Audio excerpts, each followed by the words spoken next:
Welcome to RAO'S Academy online platform.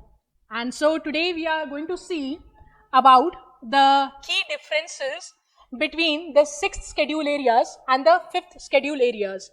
See, a lot of has been there in the news regarding Sonam Wangchuk. Everybody knows him. He's a scientist. He promotes sustainable development through his small tiny researches, very innovative examples he has set in terms of daily utility things. So he's based in Ladakh, and you would know him from the movie Three Idiots. So the character of Amir Khan was inspired from him only, and he is there on the protest and along with the other people from Ladakh also. Even earlier in the month, the starting of this year also, the people were protesting there, and Sonam Wangchuk was there onto a fast also for the demands to include Ladakh in the 6th schedule areas. Apart from the other demands, the most important demand is to include Ladakh in the 6th schedule area. Okay, so now we have to see why 6th schedule. If you see, there you would have heard the special areas also, right? The 5th schedule areas. But why particularly they are protesting and demanding for Ladakh, the Union Territory, to be included in the 6th schedule areas is because of the autonomy or the power 6 schedule areas have according to the constitution. Okay, so if we see, these similar demands have also been there from the people of Arunachal Pradesh and Manipur also. A little background if we see in this regard is that, see, in India, we follow asymmetrical federalism.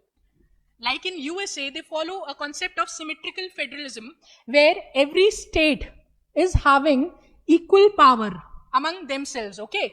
Now, if we see in India, some special areas or some tribal areas or some states are accorded some special powers. So you see the asymmetry among those states. Okay, so that is why India is a classic example of asymmetrical federalism, which is much different from the symmetrical federalism followed in USA, Australia. Okay, so in India we follow this thing. And if we see the history of the schedule areas, see, when India was there under the Mughal rule and all, so these rulers did conquer these areas. These areas were subjugated, but they didn't interfere in the customs, in the social rules, regulations, in the lifestyle of these tribal people. But when the Britishers came and they occupied the tribal areas in India, they tried to assimilate those people into the British administrative system.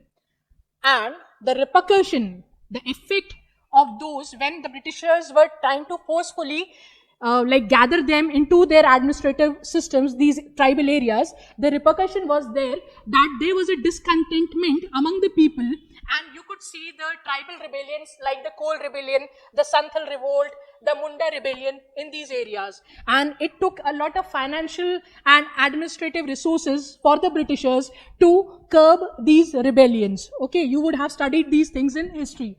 So after that, the Britishers followed a policy of isolation. Okay, so they were fed up, okay, a lot of our resources are going into this thing. We have to, every now and then, we have to face the consequences of these areas.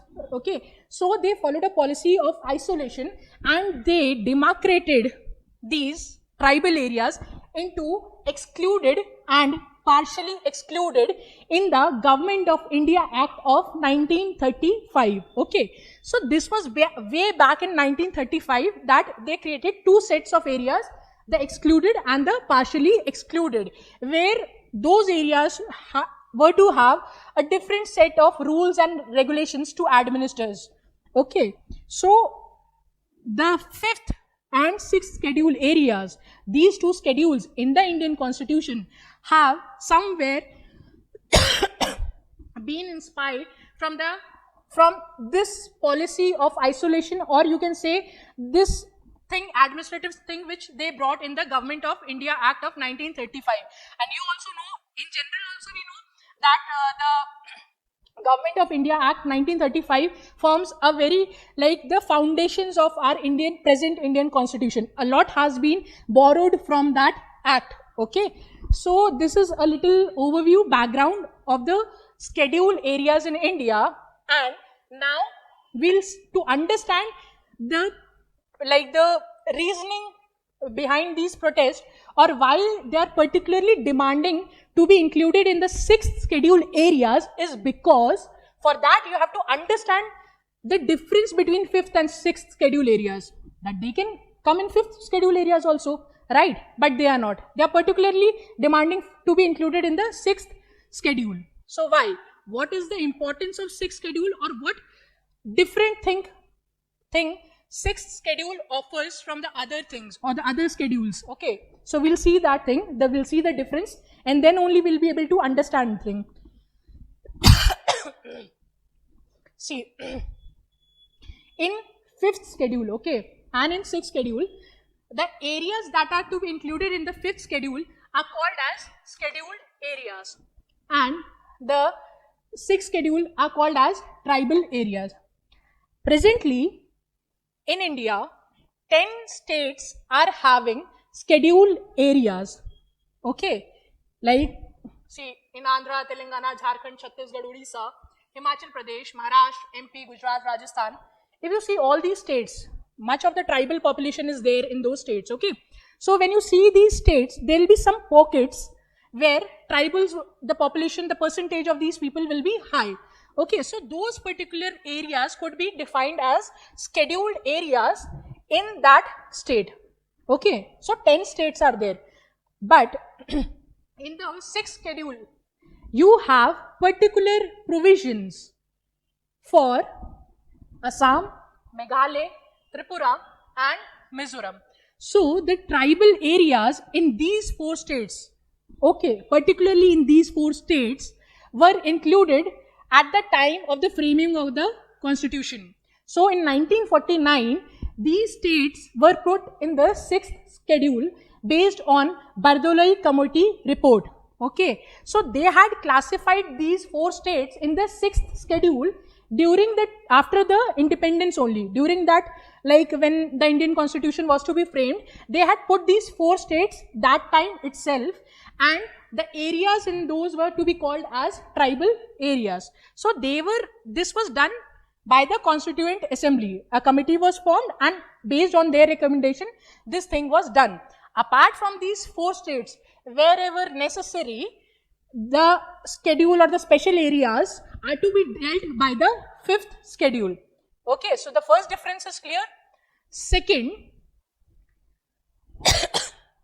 if we see in the 5th schedule area, now in these 10 states or in any other state also, okay, if a tribal population is high in particular area, who has the power to declare the scheduled areas? The president has the power to declare those areas as scheduled areas. Okay, so the president has the power to declare their area, and he can also increase or decrease the area under the 5th schedule based with like the consultation of the governor. But in 6th schedule, as I've said earlier also, it has already been done at the time of the framing of the Indian Constitution. 4 states were mentioned, and the scheduled areas, the tribal areas, had been mentioned that time itself.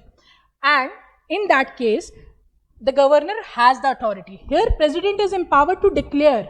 Here it is declared already, but the governor has the power to reorganize the autonomous districts. Okay. Like if he wants to change the boundary line or something, he can do that, like the governor can do that. Okay, but here the sole responsibility of declaring the area is with president, and if he has to change the size, the boundary or the area, the size of the area, he has to do in consultation with the governor. Okay, so this is the second distinction between these 2 areas. Third, understand this thing. Here in the 5th schedule areas, okay, any law, here like listen this thing, any law made by the parliament or state legislature automatically, okay, automatically it applies to the 5th schedule areas. But in case but in case of 6th schedule areas, the acts of parliament or state legislature do not automatically apply.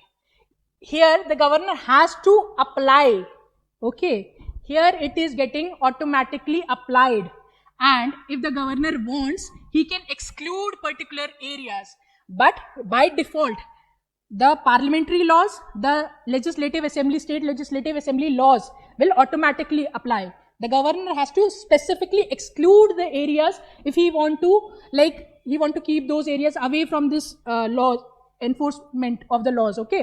But here in this case they do not apply only. Here if they want, they can apply to particular areas with certain specific modifications, okay. So this is one of the big difference if you see between these two areas, okay. And then here we have the Tribal Advisory Council, and in this area we have the Autonomous District Councils, ADCs. Here you have the TACs. See, in Tribal Advisory Council, as the name suggests, advisory, okay. So the name itself is telling, it is defining the council itself. Advisory role they are playing, subject to the advising on the matters of welfare of the scheduled tribes, okay. Here the Autonomous District Council have certain judicial, certain executive and certain legislative functions. So this is also the one of the most important reason that these areas under 6th schedule have more power, because they are having all the three, the legislative, executive and judicial powers. But here it is more sort of a advisory role, where the governor can make rules in these areas, in the 5th schedule areas, subject to the approval of the central government. But if you see here, they have been, the ADCs, the Autonomous District Councils, have been vested with the authority to say frame certain laws, in areas of matters of marriage, say divorce, land, forest rights, all these inheritance, shifting cultivation, small areas, even some civil matters or petty small criminal cases or something, they have been vested authority to frame laws. And even certain executive functions like taxing, to collect taxes, they have also been vested with that.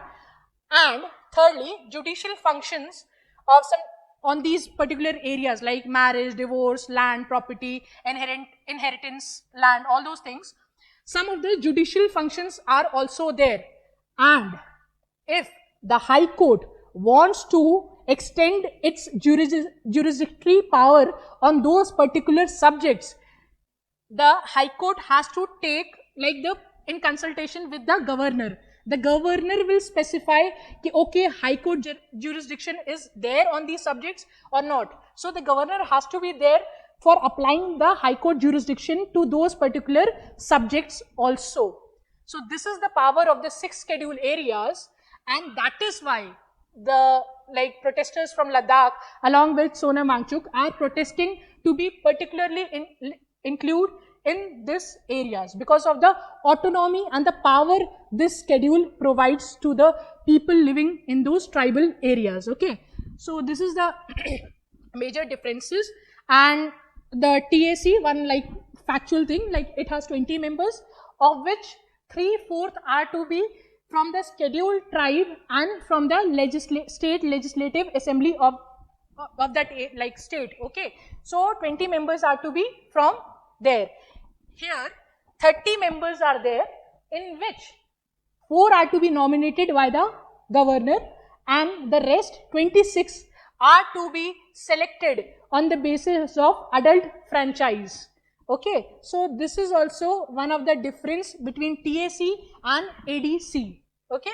So moving on to next, if we see what are the states that are having the 5th schedule areas, These are Andhra Pradesh, Chhattisgarh, Gujarat, Himachal Pradesh, Jharkhand, Madhya Pradesh, Maharashtra, Odisha, Rajasthan and Telangana.